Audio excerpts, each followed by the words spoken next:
ओम परमात्मने नमः।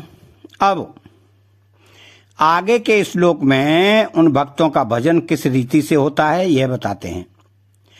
तमच्चिंता मद गत प्राणा बोधयन्ता परस्परम कथयन्तश्च मां नित्यं तुष्यन्ति च रमन्ति च। अर्थात उनमें से मच्चिंता और मदगत प्राणा ये दो बातें स्वयं करने की हैं। अर्थात भक्त स्वयं सफलता पूर्वक स्वतंत्रता पूर्वक ऐसे बन जाते हैं। बोधयंत और कथयंत ये दो बातें आपस में मिलने पर होती हैं तथा तुष्यंती और रमंती ये दो बातें फल रूप में होती हैं। तो भगवान से ही सब उत्पन्न हुए हैं और भगवान से ही सबकी चेष्टा हो रही है। अर्थात सबके मूल में परमात्मा है। यह बात जिनको दृढ़ता से और निसंदेह पूर्वक जच गई है उनके लिए कुछ भी करना जानना पाना बाकी नहीं रहता। बस उनका एक ही काम रहता है कि सब भगवान से भगवान में ही लगे रहना। यही बात इस श्लोक में बताई गई है। मच्चिंता वे मेरे में चित्त वाले हैं। एक स्वयं का भगवान में लगना होता है और एक चित्त को भगवान में लगाना होता है। जहां मैं भगवान का हूं ऐसे स्वयं भगवान में लग जाता है वहां चित्त बुद्धि आदि सब स्वतः भगवान में लग जाते हैं। कारण कि कर्ता स्वयं के लगने पर करण मन बुद्धि आदि अलग थोड़े ही रहेंगे, वे भी लग जाएंगे। तो करणों के लगने पर जो कर्ता अलग रह सकता है पर कर्ता के लगने पर करण अलग नहीं रह सकता। जहां कर्ता रहेगा वहीं करण भी रहेंगे। कारण के करण कर्ता के ही अधीन होते हैं और कर्ता स्वयं जहां लगता है करण भी वहीं लगते हैं। जैसे कोई मनुष्य परमात्मा प्राप्ति के लिए सच्चे हृदय से साधक बन जाता है तो साधन में उसका मन स्वतः लगता है।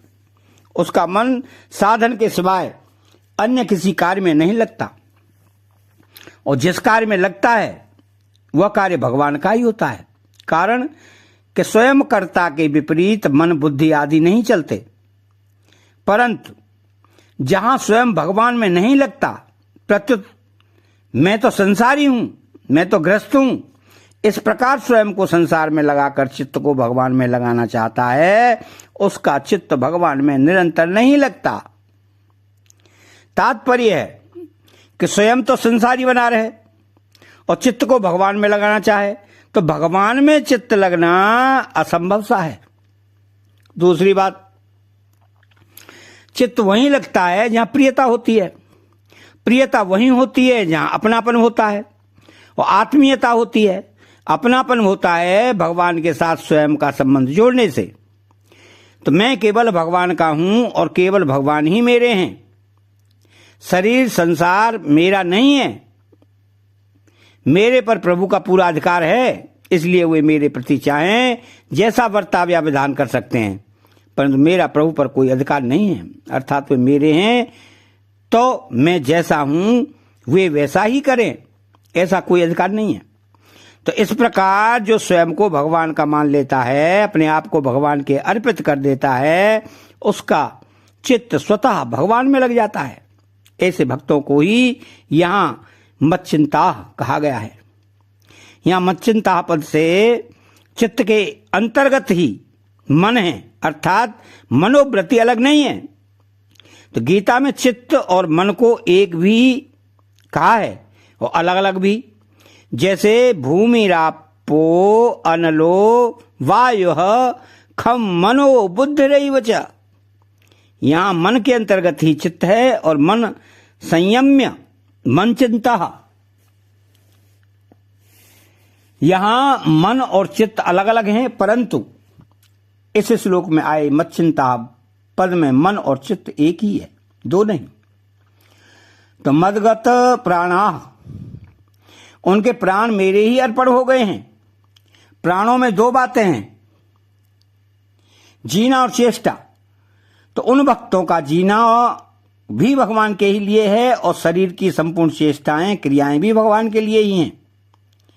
तो शरीर की जितनी क्रियाएं होती हैं उनमें प्राणों की ही मुख्यता होती है। अतः उन भक्तों की यज्ञ अनुष्ठान और शास्त्रीय भजन ध्यान कथा कीर्तन आदि भगवत संबंधी खाना पीना आदि शारीरिक खेती व्यापार आदि जीविका संबंधी सेवा आदि सामाजिक आदि आदि जितनी क्रियाएं होती हैं वो सब भगवान के लिए ही होती हैं। उनकी क्रियाओं में क्रिया भेद तो होता है पर उद्देश्य भेद नहीं होता।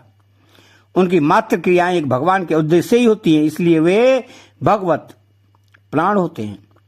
जैसे गोपिकाओं ने गोपी गीत में भगवान से कहा है कि हमने अपने प्राणों को आप में अर्पण कर दिया है, तो धरता सवा।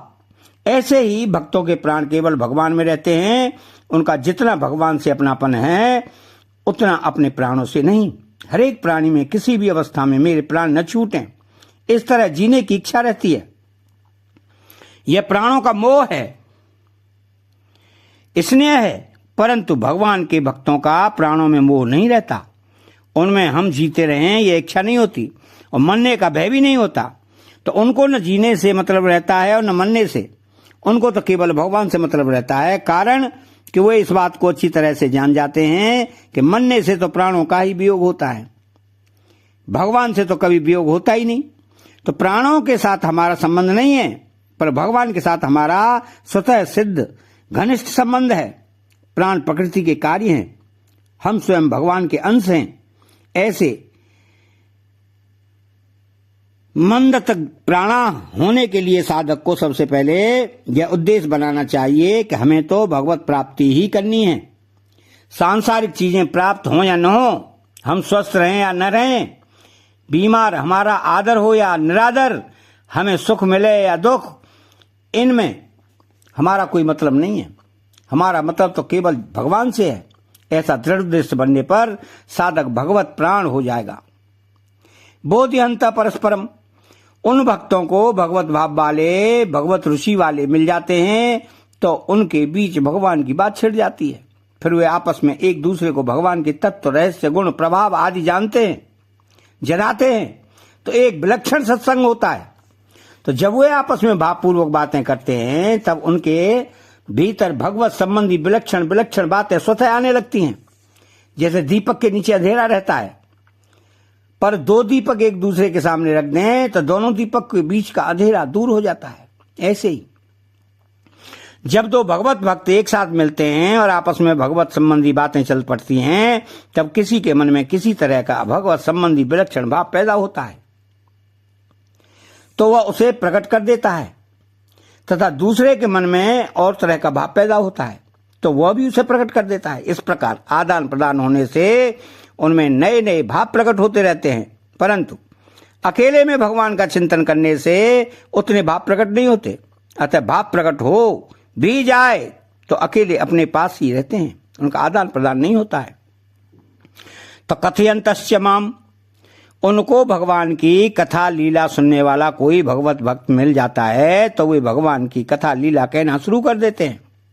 जैसे सनकादिक चारों भगवान की कथा कहते हैं और सुनते हैं, उनमें कोई एक वक्ता बन जाता है और 3 श्रोता बन जाते हैं। ऐसे ही भगवान के प्रेमी भक्तों को कोई सुनने वाला मिल जाता है तो वे उसको भगवान की कथा गुण प्रभाव रहस्य आदि सुनाते हैं, और कोई सुनने वाला मिल जाता है तो स्वयं सुनने लग जाते हैं, परंतु उनमें सुनाते समय वक्ता बनने का अभिमान नहीं होता और सुनते समय श्रोता बनने की लज्जा नहीं होती। तो नित्य तुष्यंती चाहिए इस पद तरह भगवान की कथा लीला गुण प्रभाव रहस्य आदि को आपस में एक दूसरे को जनाते हुए और उनका ही कथन तथा चिंतन करते हुए वे भक्त नित्य निरंतर संतुष्ट रहते हैं। तात्पर्य है कि उनकी संतुष्टि का कारण भगवान के सिवाय दूसरा कोई नहीं रहता, केवल भगवान ही रहते हैं। रमन्ति च, वे भगवान में ही रमण अर्थात प्रेम करते हैं। इस प्रेम में उनमें और भगवान में भेद नहीं रहता। तस्मिस्तज्जने भेदाभावात, कभी भक्त भगवान का भक्त हो जाता है तो कभी भगवान अपने भक्त के भक्त हो जाते हैं। इस तरह भगवान और भक्त में परस्पर प्रेम की लीला अनंत काल तक चलती ही रहती है और प्रेम प्रतिक्षण बढ़ता ही रहता है। इस वर्णन से साधक को इस बात की तरफ ध्यान देना चाहिए कि उसकी हर एक क्रिया भाव आदि का प्रवाह केवल भगवान की तरफ ही हो अतः चैनल को सब्सक्राइब करें, बेल आइकन घंटी को दबाएं, कमेंट बॉक्स में जय श्री कृष्ण